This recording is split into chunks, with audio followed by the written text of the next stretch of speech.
जय श्री राम। 41वां सर्ग। सगर की आज्ञा से अंशुमान का रसातल में जाकर घोड़े को ले आना और अपने चाचाओं के निधन का समाचार सुनाना। रघुनंदन, पुत्रों को गए बहुत दिन हो गए। ऐसा जानकर राजा सगर ने अपने पौत्र अंशुमान से, जो अपने तेज से दीप्तिमान हो रहा था, इस प्रकार कहा।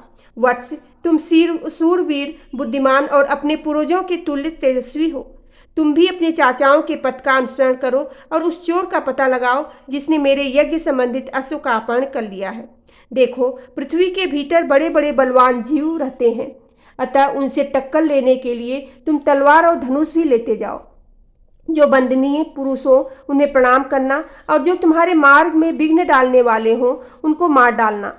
ऐसा करते हुए सफल मनोरथ होकर लौटो और मेरे इस यज्ञ को पूर्ण कराओ।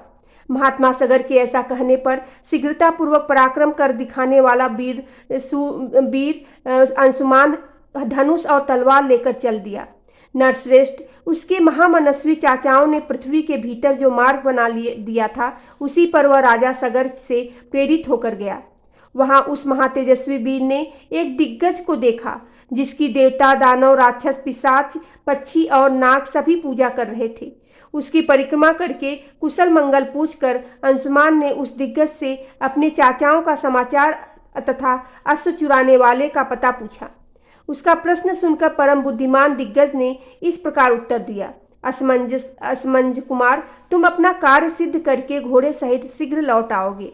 उसकी यह बात सुनकर अंशुमान ने क्रमशः सभी दिग्गजों से न्याय अनुसार युक्त प्रश्न पूछना आरंभ किया।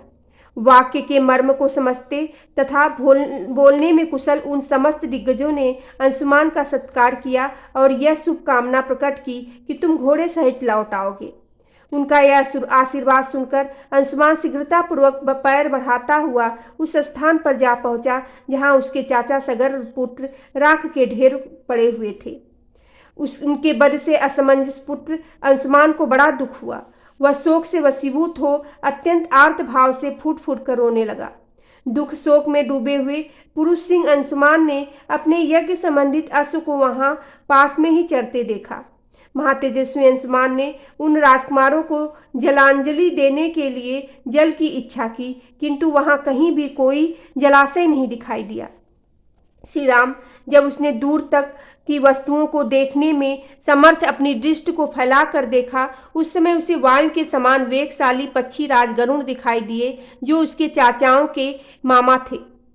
महाबली विनीतानंदन गरुड़ ने अंशुमान से कहा, पुरुष सिंह, शोक न करो। इन राजकुमारों का वध संपूर्ण जगत के लिए मंगल के लिए हुआ है। विद्वान अनंत प्रभावशाली महात्मा कपिल ने इन महाबली राजकुमारों को दग्ध किया है। इनके लिए तुम्हें लौकिक जल की अंजलि देना उचित नहीं है। नरश्रेष्ठ, महाभाव हिमवान की जो श्रेष्ठ पुत्री गंगा जी हैं, उन्हीं के जल से अपने इन चाचाओं का तर्पण करो। जिस समय लोक पावनी गंगा राख के ढेर होकर गिरे हुए इन 60,000 राजकुमारों को अपने जल से आप्लावित करेंगी, उसी समय उन सबको स्वर्ग लोक में पहुंचा देंगी।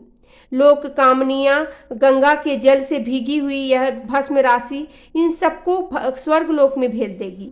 महाभाग पुरुष प्रवर वीर, अब तुम घोड़ा लेकर जाओ और अपने पितामह का यज्ञ पूर्ण करो।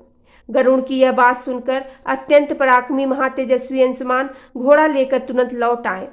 रघुनंदन, यज्ञ में दीक्षित हुए राजा के पास आकर उसने सारा समाचार निवेदन किया और गरुड़ की बताई हुई बात भी कह सुनाई। अंशुमान के मुख से यह भयंकर समाचार सुनकर राजा सगर ने कल्पोक्त नियम के अनुसार अपना यज्ञ विधि पूर्वक पूर्ण किया। यज्ञ समाप्त करके पृथ्वीपति महाराज सगर अपनी राजधानी को लौट आए। यहाँ आने पर उन्होंने गंगा जी को ले आने के विषय में बहुत विचार किया, किंतु वे किसी निश्चय पर न पहुँच सके। दीर्घ काल तक विचार करने पर भी उन्हें कोई निश्चय उपाय नहीं सूझा और 30,000 वर्षों तक राज्य करके वे स्वर्गलोक को चले गए।